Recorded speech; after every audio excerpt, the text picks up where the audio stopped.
Tenemos ahora datos abiertos para el monitoreo de femicidios y de la igualdad de género. Va a moderar Ximena Sarno de AGESIC Uruguay con el panel que ella va a presentar. Así que adelante.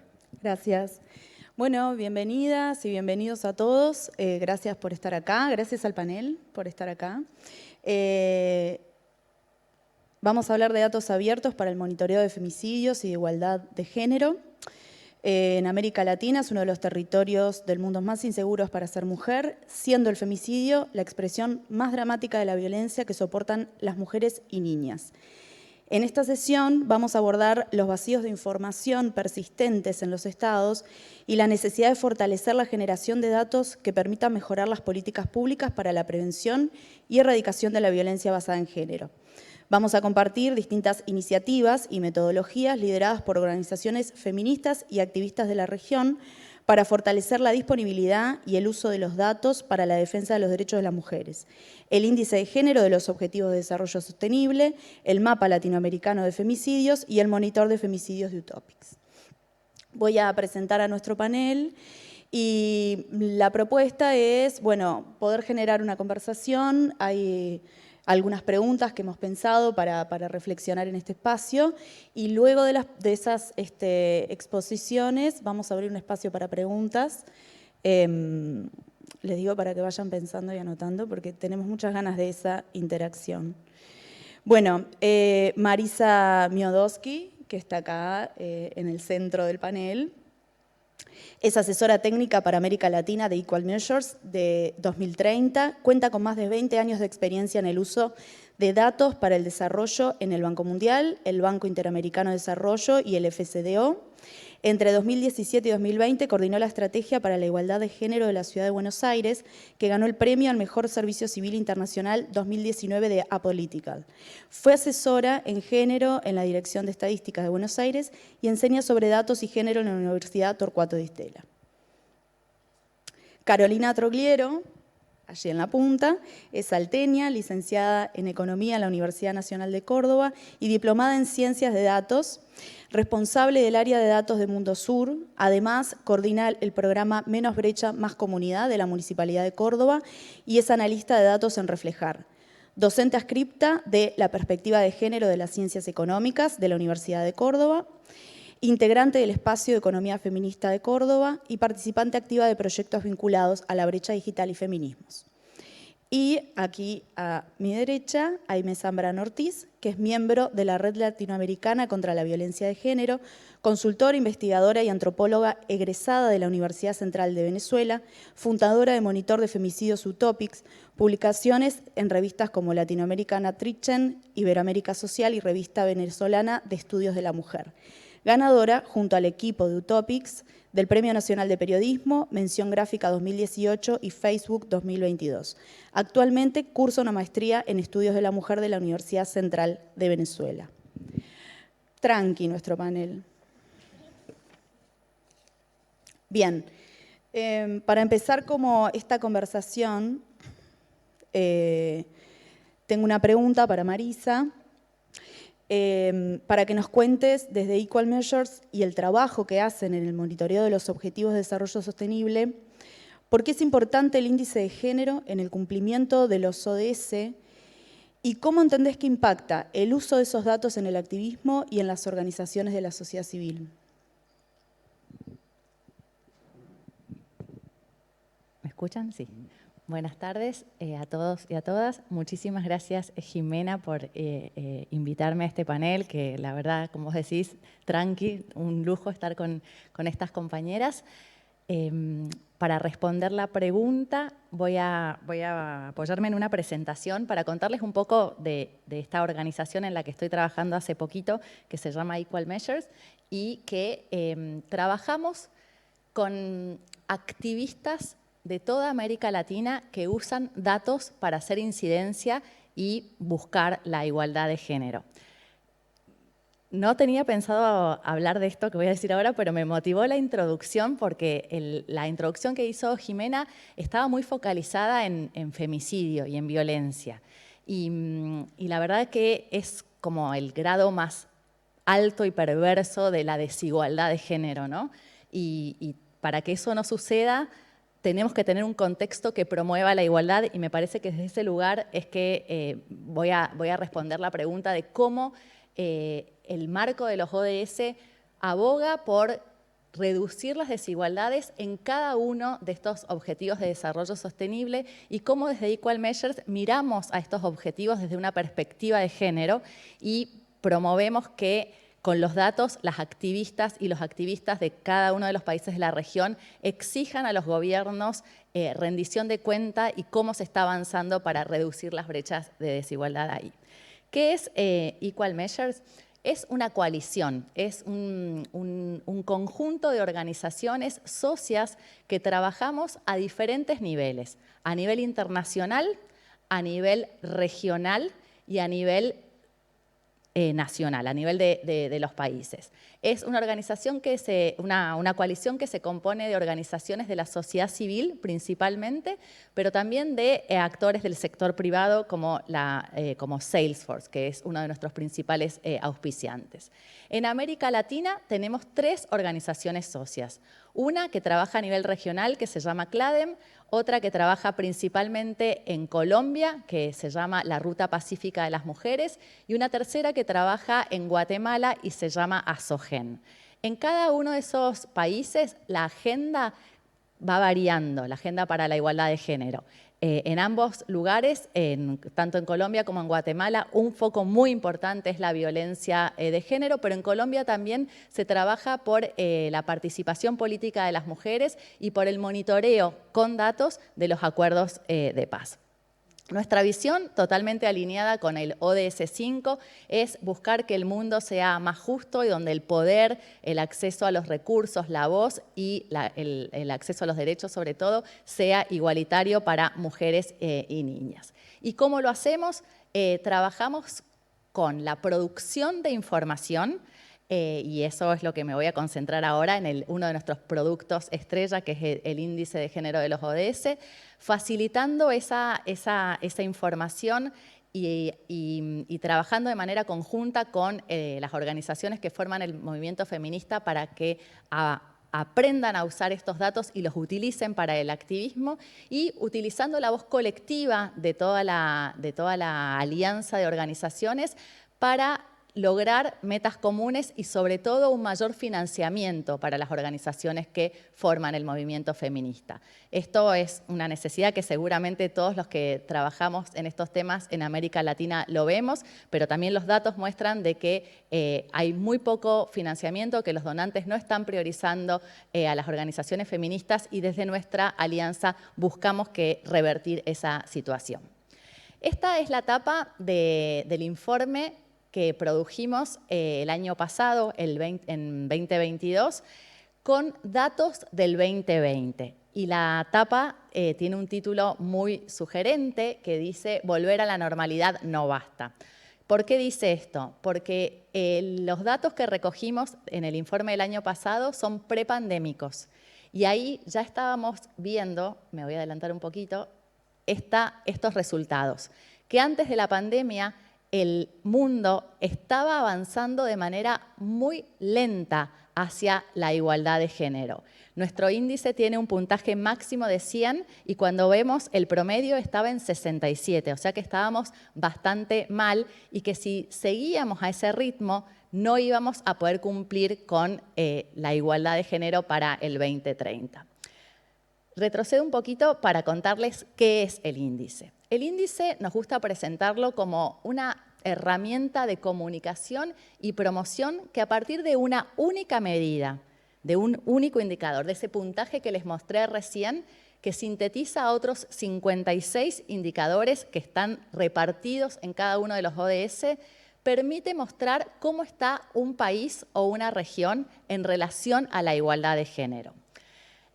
Nos permite también mostrar esto que les mostraba antes, que es cómo estamos avanzando, cuál es el ritmo de progreso, porque tenemos 2 mediciones en el tiempo, una en 2015, otra en 2020 y actualmente, y esto es lo que me gustaría también que surja en la conversación que vamos a tener después, voy a hablar muy rápido, así dejamos tiempo para las preguntas, estamos recogiendo la información que va a nutrir al informe que vamos a sacar el año que viene, en 2024. Entonces, ahí vamos a tener 3 puntos en el tiempo para comparar cómo ha sido la evolución de los países en esta medida central que es la igualdad de género. Y también, como están viendo en la pantalla, vemos no solo cómo están calificados entre bajo, muy bajo, bien y muy bien, sino cómo ha sido el ritmo de mejora, de progreso, o, lamentablemente, en el caso de muchos países, cómo ha sido el ritmo de crecimiento, no me sale la palabra, de retroceso, exacto. Ahí vemos en esta pantalla que muchos países han avanzado, y han avanzado en esos principales puntos que se ven ahí, en el uso de la banda digital por parte de las mujeres, de la banca digital, perdón, de la mayor cantidad de mujeres que están accediendo a puestos de decisión en los parlamentos, esto es a nivel mundial, y en apertura de los gobiernos. Pero cuando miramos la parte de abajo de la diapositiva, vemos con preocupación que hay un montón de países. El índice cubre 144 países que dan cuenta de aproximadamente el 98% de mujeres y niñas en el mundo. Hay países que no pudimos incluir y solamente por una cuestión de disponibilidad de datos. Y ahí vemos cómo 127, 123, 122 países de 144 se han movido en la dirección contraria al progreso en temas muy importantes que tienen que ver con el cambio climático, que, como sabemos, afecta negativamente más a las mujeres. ¿Cuáles son los hallazgos del índice para América Latina? Están ahí descritos en la pantalla, los voy a leer rápidamente, pero el principal es que la región no ha avanzado. Ha habido un cambio ínfimo de menos de 1 punto porcentual entre nuestras mediciones de 2015 y de 2020. Y esto es preocupante. Entre los países que se destacan, acá nuestros anfitriones uruguayos lideran en la región con un puntaje que está bastante bien, que supera al promedio regional, pero aún así, cuando miramos en detenimiento qué es lo que pasa en Uruguay, tampoco es que vemos que es la panacea de la igualdad de género. No obstante, esta es otra de los hallazgos que se pueden concluir desde nuestro índice, es cuáles son los ODS que están motorizando este avance hacia la igualdad. En el caso de Uruguay son el ODS 9, que tiene que ver con la innovación, el ODS 8, que tiene que ver con el trabajo, y el ODS 5, que tiene que ver con la igualdad de género. Hago doble clic solamente para mostrarles el tipo de indicadores que nosotros estamos midiendo, que no son los mismos que usa el marco de referencia de Naciones Unidas para monitorear los ODS, sino que son indicadores que tienen perspectiva de género. Por ejemplo, en el tema de innovación está este indicador que les contaba antes, que muchos países han hecho progreso, pero Uruguay es muy significativo, y que tiene que ver con el porcentaje de mujeres que usan la banca digital. Y acá, esta mañana, en una conversación con otros activistas de datos, con otros productores de datos, me comentaban que parte de esta mejora tiene que ver con una regulación que pasó el gobierno uruguayo, donde dijo que a las personas que trabajan en el empleo doméstico es obligatorio pagarles de manera digital, a través de una transferencia. Y ellas creían que probablemente esa era una de las razones que está empujando a que este indicador haya tenido un salto tan positivo. Otro indicador que está dentro del ODS 9 de innovación tiene que ver con la percepción de las mujeres sobre la calidad de la ruta. Acá utilizamos como fuente una encuesta que hace Gallup y que les pregunta a las mujeres de todos los países cuán seguras ellas se sienten en las rutas. Y en el caso de Uruguay también vemos una mejora significativa, pasando de 2015, la mitad de las mujeres pensaban que era segura, la otra mitad pensaba que no, y en 2020 vemos que casi el 70% piensa que es segura. Esto se los muestro así como solo para que sepan de cómo cómo trabajamos, cómo construimos la información.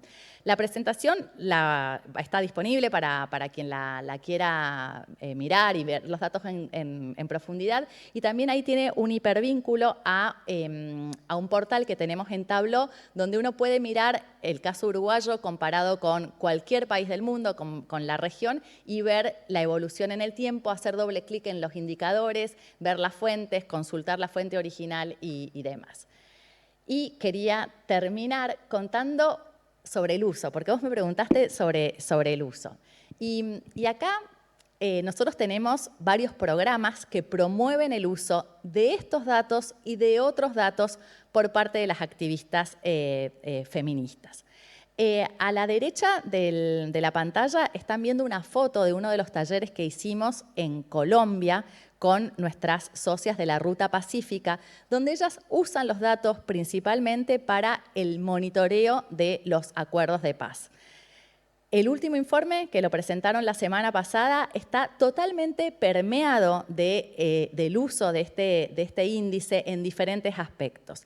Y de vuelta, ¿por qué? Porque este índice nos permite mirar holísticamente el contexto donde las desigualdades se encarnan. Entonces, desde ese lugar es que a nosotros nos parece importante ver a la igualdad de género como un tema transversal. Y el mensaje político acá es que la igualdad de género no es un tema exclusivo del Ministerio de las Mujeres o de la Secretaría que se encarga de abordar los femicidios particularmente, sino que es un tema que compete a toda la administración pública y a toda la sociedad, ¿no? Digo, porque los ODS llaman al accionar por parte de los gobiernos, del sector privado y de la sociedad civil. Y por otro lado, traje otro ejemplo que tiene que ver con un proyecto específico que lanzamos hace muy poquitos días, que es una beca para periodistas que trabajan con datos y que escriben historias basadas en datos cuantitativos y combinados con historias de vida y otros datos cualitativos, donde también nos ayudan a luchar a partir de información, contando historias en estos casos de Colombia, de Guatemala y de una periodista que justo acá Aimé la conoce, una periodista de Venezuela, que va a contar una historia sobre las mujeres colombianas las mujeres venezolanas que emigran a Colombia. Entonces, esta es otra forma que tenemos para usar los datos y alimentar la conversación pública con información y, de alguna forma también, además de luchar para la igualdad de género, combatir toda esta retaguarda que ha venido a partir de falsa información, a partir de un discurso muy basado en la ideología y poco basado en los datos, que pretende socavar todas las conquistas que nuestros países de América Latina, de la región, han ido logrando este tiempo para promover la igualdad de género. Con esto termino. Muchas gracias, Marisa. Bueno, ahora sí, entrando de lleno, haciendo doble clic, particularmente en el asunto de los femicidios, tengo una pregunta para Carolina. A partir de la experiencia con el mapa latinoamericano de feminicidios, ¿cuáles son los desafíos en la construcción de una base de datos en la que participan distintos países? ¿Y cuáles son las estrategias a la hora de recopilar datos oficiales y las que aportan las organizaciones de la sociedad civil? Bueno, muchas gracias. ¿Se escucha? Marisa, ¿me prestarías? ¿Cómo se puede pasar? Ahí está.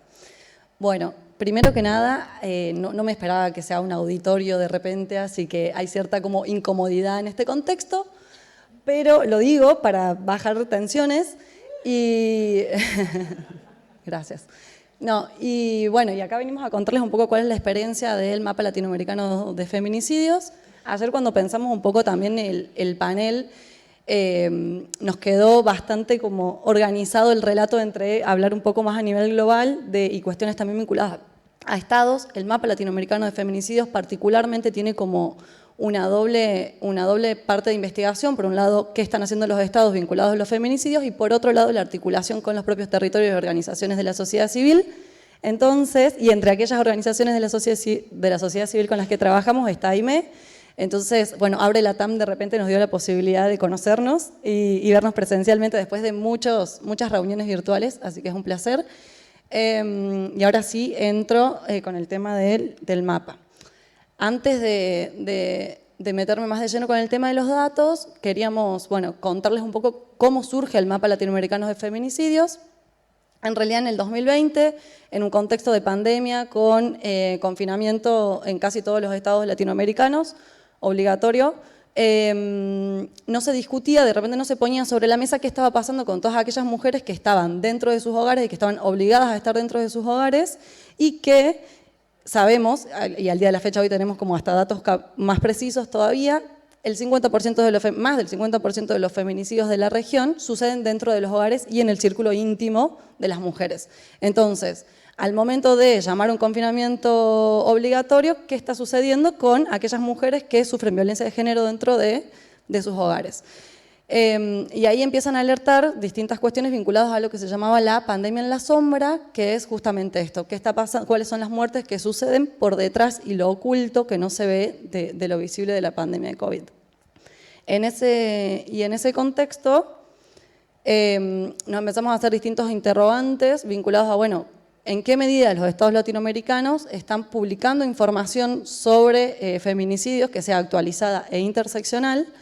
Dado que se veían un montón de monitores dando vueltas sobre la cantidad de muertes que habían en absolutamente todos los países en tiempo real vinculados al COVID. Pero hace años que vienen matando a mujeres, y acá quiero hacer una salvedad, cuando hablamos de mujeres, hablamos tanto de mujeres cis como mujeres trans, mujeres, todas aquellas personas que autopercibían mujeres también, que esta información no se publica, no se visualiza, y sin embargo en un contexto de pandemia, a la semana ya teníamos 15.000 monitores con datos en tiempo real vinculados a esto, entonces de ahí surge también un poco la pregunta, ¿no? Y la otra pregunta que surge es, bueno, ¿cómo afecta esto a la formulación también de políticas públicas que sean efectivas para la erradicación y la prevención de la violencia de género? Ahí tuvimos algunos hallazgos que creo que son bastante desalentadores, pero creo que para nadie son sorpresa. Que bueno, casi todos los países tienen información incompleta tanto en términos de que hay países que no publican información directamente, hay países que publican información pero quizás lo hacen con muy poca frecuencia, o hay países que publican información sin una perspectiva interseccional, es decir, que simplemente muestran quizás cantidad de feminicidios a nivel subnacional. Después otras de las cuestiones que surge de otro de los hallazgos, digamos, en esta primera parte del proyecto fue, bueno, además la región tiene legislaciones bastante heterogéneas, tenemos distintas tipificaciones jurídicas de lo que se considera feminicidio o no. Esto implica, por ejemplo, no sé, actualmente en Nicaragua se considera un feminicidio solamente aquellos que ocurren dentro del círculo íntimo de la mujer, es decir, violencia doméstica, solamente aquellos feminicidios que ocurren dentro del hogar. Si la mujer es matada en la calle, eso no es considerado un feminicidio, por más de que sea un hecho de violencia basado en género. Y otro de los hallazgos importantes era esto, la clasificación diversa. Clasificación diversa en términos de que cada territorio también tiene sus particularidades, son distintas cómo se problematiza el feminicidio, es distinto cómo se lo interpreta y también por ende es distinto qué estrategias surgen a partir de esa interpretación que se tiene. Entonces, dado que teníamos este panorama de que los estados no estaban publicando información al respecto, como sucede en un montón de otras temáticas, son generalmente las organizaciones de la sociedad civil, activistas, periodistas, investigadores, quienes empiezan a trabajar en el proceso de generar esa información. Ahí es donde surge el mapa latinoamericano de feminicidios, que surge a partir, en el 2020, con este contexto que comentaba recién de la pandemia, se conforma la Red Latinoamericana contra la Violencia de Género, que es una red articulada por distintas organizaciones de la sociedad civil, que no tienen como único objetivo monitorear los feminicidios, sino trabajar como en distintas actividades vinculadas a la violencia de género. Desde la conformación de la red, surge también la idea de, bueno, armemos un mapa latinoamericano de feminicidios y empecemos, aquellas organizaciones que ya tienen algún trabajo vinculado a la recolección de los datos, empecemos a generar consensos conceptuales y a discutir cómo vamos a medir los feminicidios en nuestros territorios, dado que los estados no lo están haciendo. Entonces, en el 2021 se conforma el mapa latinoamericano de feminicidios. En ese momento eran simplemente 7 organizaciones de la sociedad civil las que estaban, ahí me estaba participando, Venezuela participaba, fue como una de las organizaciones pioneras, y que nos permitían no solamente recolectar datos desde los territorios, sino además contrastar la información, contrastarla contra lo que salían a decir los gobiernos o lo que los gobiernos publicaban al respecto. Actualmente el mapa latinoamericano de feminicidios tiene está formado por 17 organizaciones de la sociedad civil. Van a ver ahí que en el mapita está en realidad la información, los colores están más oscuros dependiendo de cuál es la tasa de feminicidios en cada uno de los países. Ahí se evidencia que Honduras es el país que tiene una tasa de feminicidios más alta, mientras que Chile es uno de los países con la tasa de feminicidio más baja. Y también hay una particularidad en los colores, que es que México y Guatemala son 2 organizaciones que se sumaron este año. En realidad este año se sumaron como 6 organizaciones, pero entre ellas Guatemala y México, que todavía no empezamos el proceso de recolección de datos con ellos, pero que ya han firmado, digamos, el acuerdo que tenemos dentro del mapa latinoamericano de feminicidios. Ahí también está, como dejamos el QR por si quieren ir también revisando un poco la página. Y también otra cuestión era vinculada a lo que pasa en Uruguay. En Uruguay nosotras no articulamos con ninguna organización de la sociedad civil de acá, sino que sacamos los datos de una plataforma abierta que se llama Datos Abiertos Feminicidio Uruguay, que no han firmado, digamos, el convenio que tenemos dentro del mapa latinoamericano de feminicidios.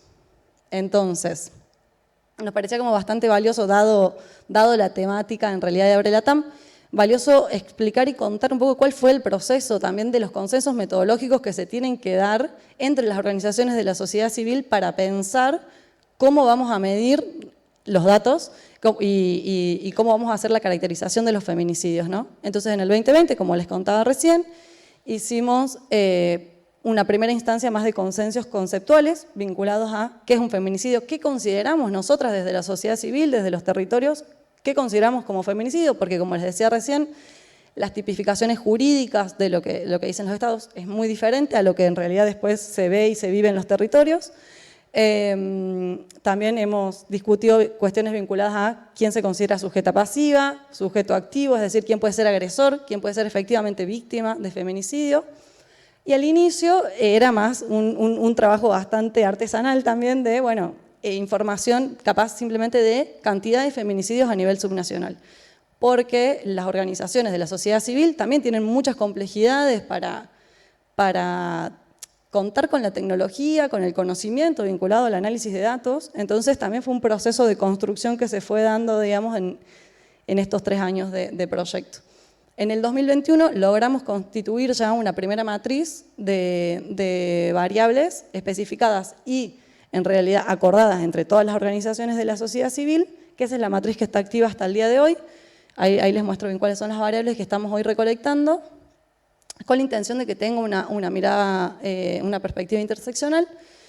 Y este año hicimos un trabajo bastante profundo de nuevo, vinculado a ampliar la matriz, porque también la matriz que construimos en el 2021 nos seguía quedando corta para poder caracterizar un poco en qué contexto suceden los feminicidios, en qué partes de la ciudad, o es zona urbana, zona rural, quiénes son los agresores, qué edad tienen, cuántos hijos tienen, cuánta gente tienen a cargo y dejan huérfanes en contextos ante un feminicidio. Entonces este año estuvimos trabajando sobre eso. Esta es la primera matriz, la que les contaba al principio, en el 2021, que teníamos 11 variables aproximadamente, que ya era un avance infinito comparado a lo que los estados estaban publicando al respecto. Pero este año hemos trabajado en la ampliación de la cantidad de matrices, creo que llegamos más o menos como a 24 variables, y acá contarles que todas las organizaciones de la sociedad civil con las que articulamos y trabajamos, en general, lo que hacen es recolectar, exceptuando hay algunas excepciones en realidad, pero recolectan la información a partir de medios de comunicación. Entonces también al momento de consensuar y de pensar y de construir una base de datos, que sea, también respondiendo un poco a tu pregunta, Jime, al momento de construir una base que sea efectivamente de utilidad para todas las organizaciones, también hay que ir como consensuando las categorías de análisis y también entendiendo todas las limitaciones que pueden llegar a tener las organizaciones de la sociedad civil, dado que dependen de lo que publican los medios de comunicación, exceptuando algunos casos en particular que ya puedan llegar a tener como algunos contactos específicos, ya sean con Poder Judicial, registros policiales, etc. Acá después podemos profundizar en esto. Pero en realidad el mapa latinoamericano de feminicidios no es solamente una recolección de datos, no es que simplemente existe la instancia de recolectamos los datos, nos los pasamos y lo visualizamos en un mapa y en una plataforma digital que estuvimos armando, sino que se constituye como un espacio de, primero, para tejer redes entre todas las organizaciones de la sociedad civil, segundo, un espacio bastante fuerte de formación, o sea, tenemos un montón de instancias en las que nos vamos compartiendo saberes tanto vinculadas a datos como cuestiones más vinculadas a conocimientos de qué están sucediendo en nuestros propios territorios. Estos últimos 2 meses justo tuvimos los encuentros que los hicimos específicamente en cuestiones vinculadas al uso de armas de fuego en casos de feminicidios. Entonces también se van como entendiendo, no sé si creo que vos lo habías repetido, lo dijiste recién Marisa, esto de que también se dan como similitudes a veces entre países en las situaciones que están viviendo, entonces hay como un compartir de información.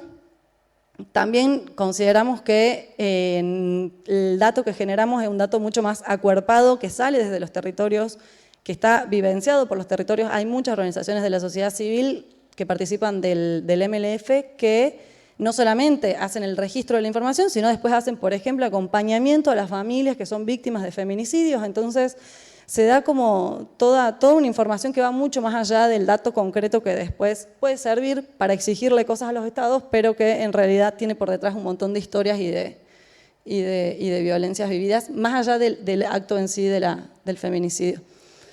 También nos sirve, el MLF también permite mucho generar estos diagnósticos colectivos y poner en agenda distintas especificidades de los territorios. Por ejemplo, hay una de las organizaciones de Puerto Rico que gracias a también formar parte de la red, porque también es distinta la voz que puede llegar a tener la organización civil a nivel regional, si es simplemente la organización civil del territorio, que si ya viene como por detrás con 17 organizaciones que también están denunciando la situación. Entonces, por ejemplo, en el caso de Puerto Rico, han logrado modificar la ley de la legislación en realidad y la tipificación jurídica.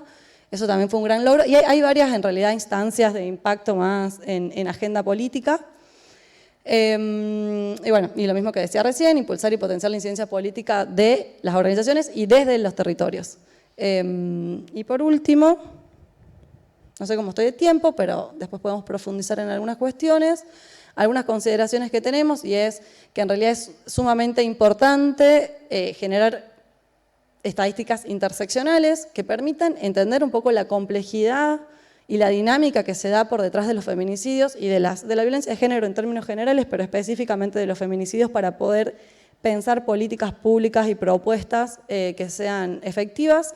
Además también exigimos que hayan bases de datos que sean interinstitucionales, es decir, en general los estados tienen por un lado la policía sus datos de denuncias, por otro lado tenemos el caso judicial, por otro lado la cuestión de, no sé, registros más en centros de salud, y en realidad toda esa información es súper valiosa para poder constituir una política pública que sea efectiva para la prevención de la violencia de género. No sucede en términos generales, está todo bastante separado y es un dolor de cabeza también ponerse a armar y a integrar toda esa información y homologarla. Y por último, también nos parece importante que se fortalezcan mecanismos interactorales para que también desde organizaciones como el Mapa Latinoamericano, Mundo Sur, bueno, que en este caso que representa el Mapa Latinoamericano de Feminicidios, pero todas las organizaciones que forman parte de la red también, tengan espacios de diálogo con gobiernos o con hacedores de política pública. Esto, también un poco el hecho de habernos consolidado como una red sí nos ha permitido más espacios de diálogo, incluso hemos participado en espacios de diálogo con la CEPAL, con ONU, con gobiernos, pensando más como, bueno, somos las voces de los territorios, ¿no? Pero bueno, no creemos que son suficientes las que están sucediendo. Y creo que eso es todo, sí. Así que muchas gracias.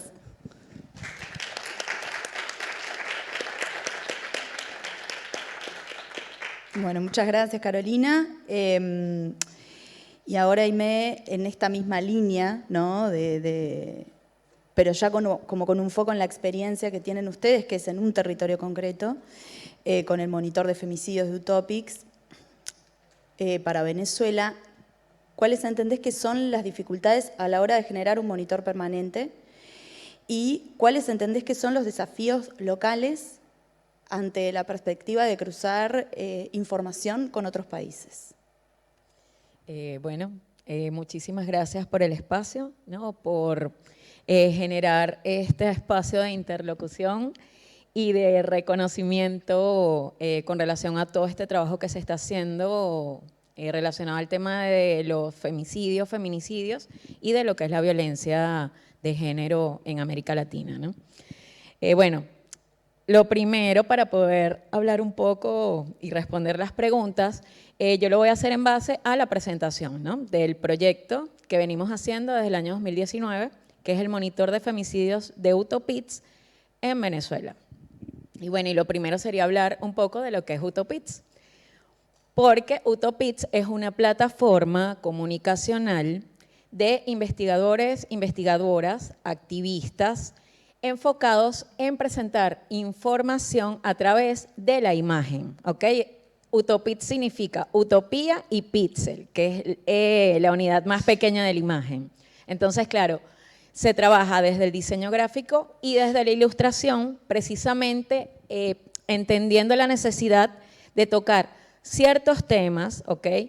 Enfocados en feminismo, en resistencia cultural, en antiimperialismo, ¿ok? Todo un tema contrahegemónico desde la imagen.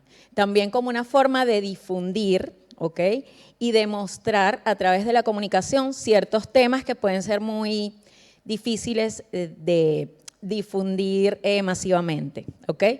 Y el monitor es uno de los proyectos dentro de este espacio que es Utopics, que actualmente articula aproximadamente entre 50 y 60 personas que son activistas, porque además es un espacio militante que es autogestionado, es trabajo voluntario y eso implica que tiene autonomía e independencia, ¿no? Un poco como para explicar el por qué también se mantiene en el tiempo, porque las personas que estamos dentro de este espacio lo vemos como un trabajo de militancia, ¿ok? Y de incidencia política.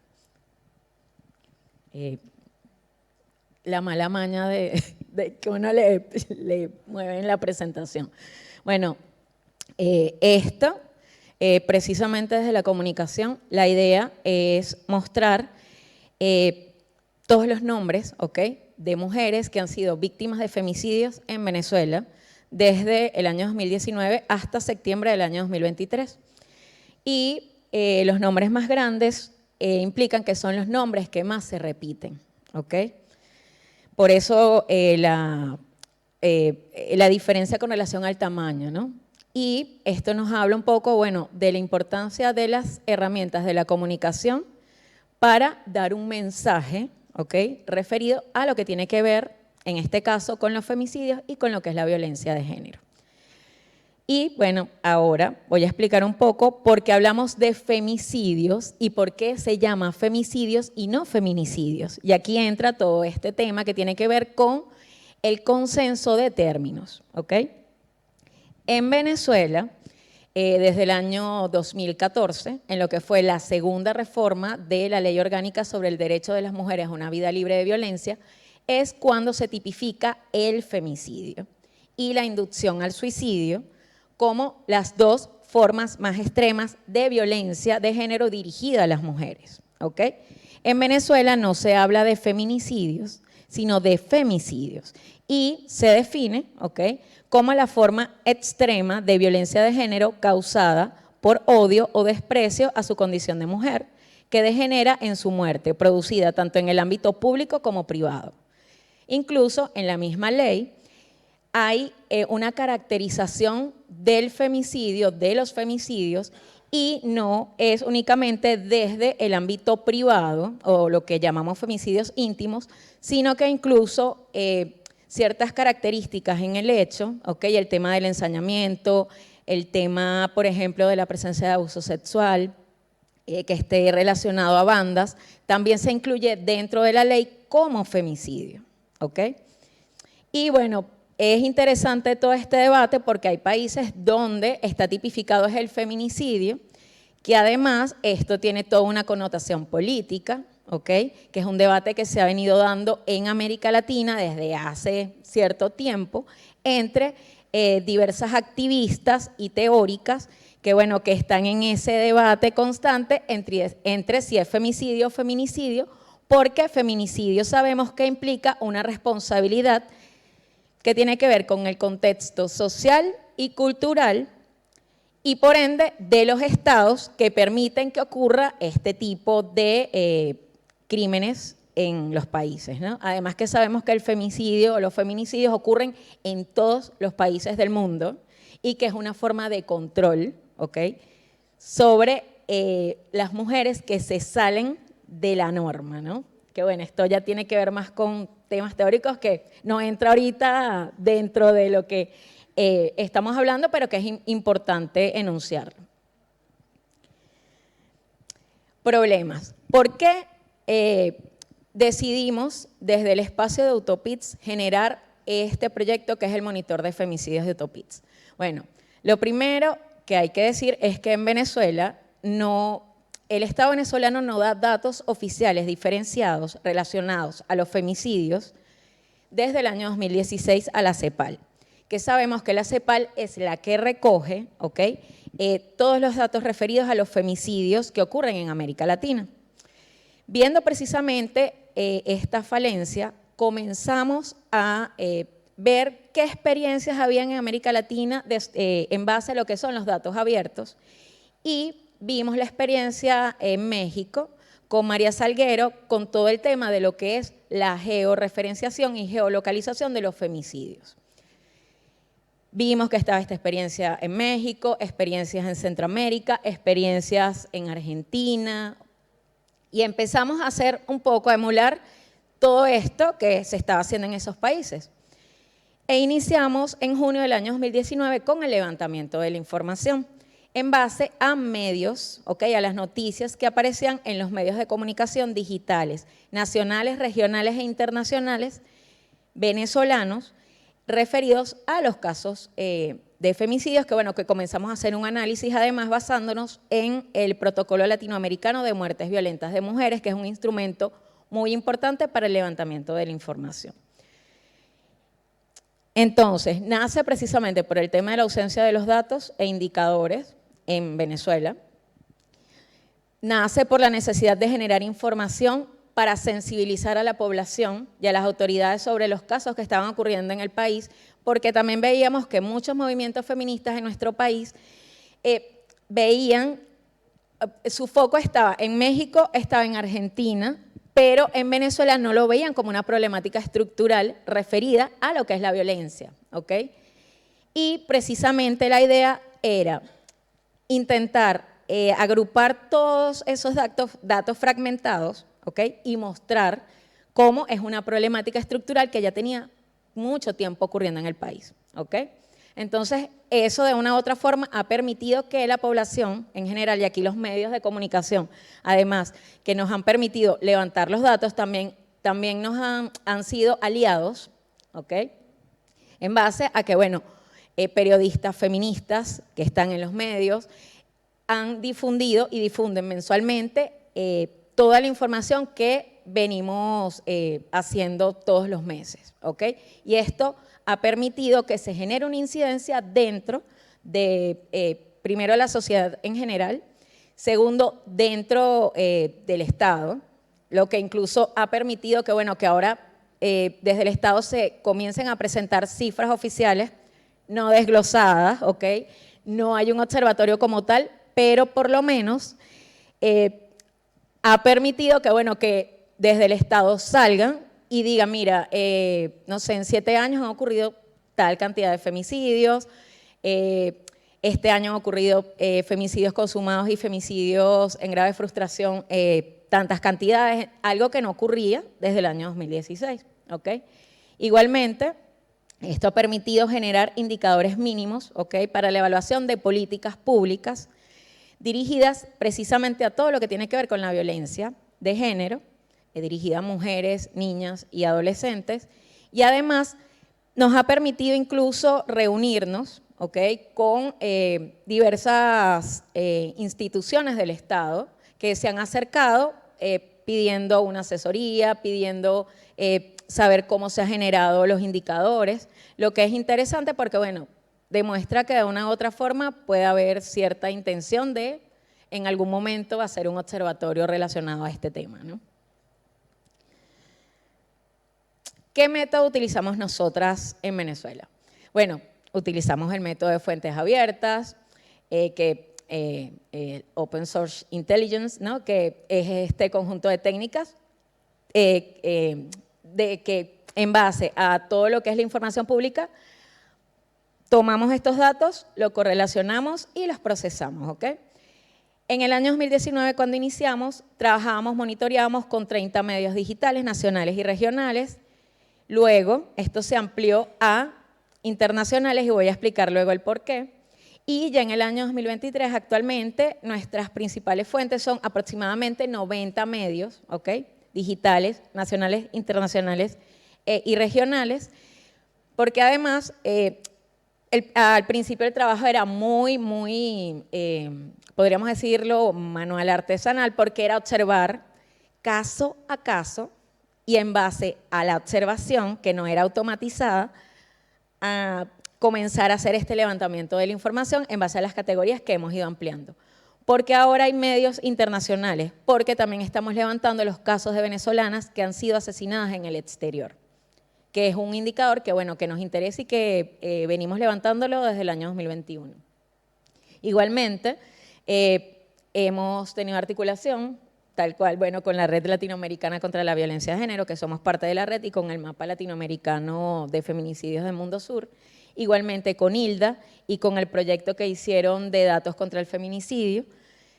Recibimos una formación, incluso, bueno, en base a esta articulación, ellas desarrollaron una alerta, ¿ok?, que la utilizamos y que nos ha permitido de una u otra forma un tema de autocuidado, porque el levantamiento de este tipo de casos diariamente, semanalmente, implica un costo emocional a, bueno, las que venimos haciendo ese trabajo. Entonces, claro, el tema de la automatización de una u otra forma permite algo de autocuidado, aunque igualmente sigue afectando y siempre afecta, ¿no?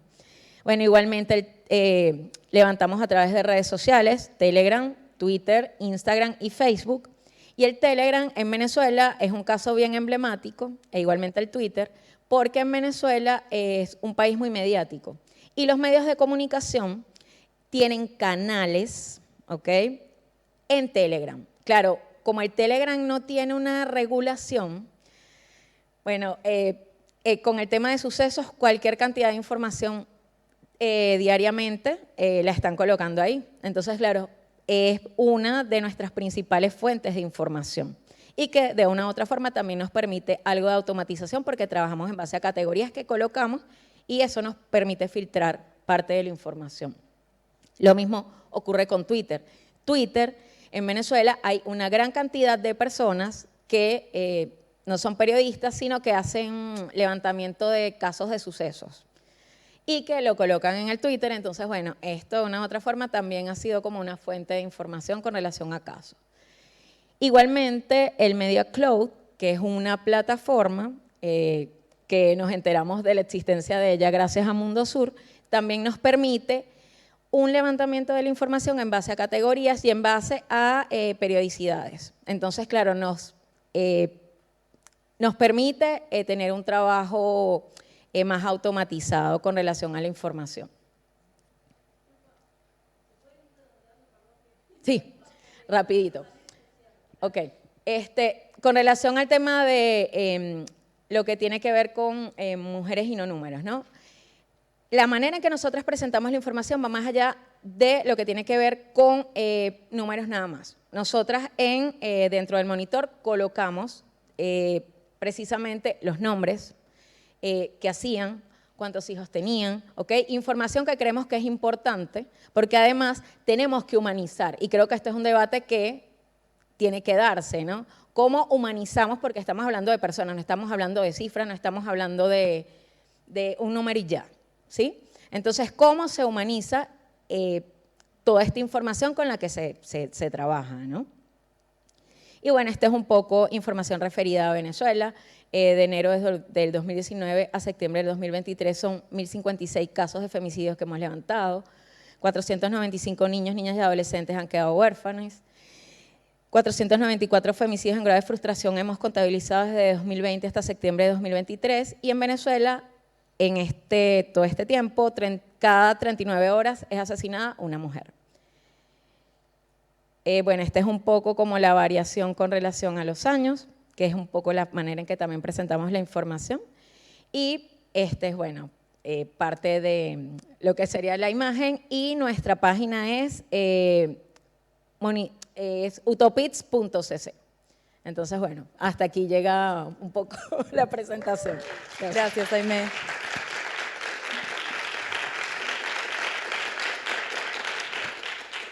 ¿Tenemos tiempo para alguna pregunta? No, nos van a echar. Bueno. Bien, bueno, lo vamos a dejar entonces para un espacio de café de intercambio. Antes de irnos, agradecerles mucho la participación en este panel, por sus aportes, Marisa, Carolina, Aimé, y no queríamos irnos sin decirles que este lunes 30 de octubre, una mujer de 42 años fue asesinada por su pareja en Uruguay, su pareja era un policía de 41 años, y que ya son 23 mujeres en lo que va del 2023 en Uruguay, así que en este panel, como en tantos espacios, decimos ni una menos. Muchas gracias.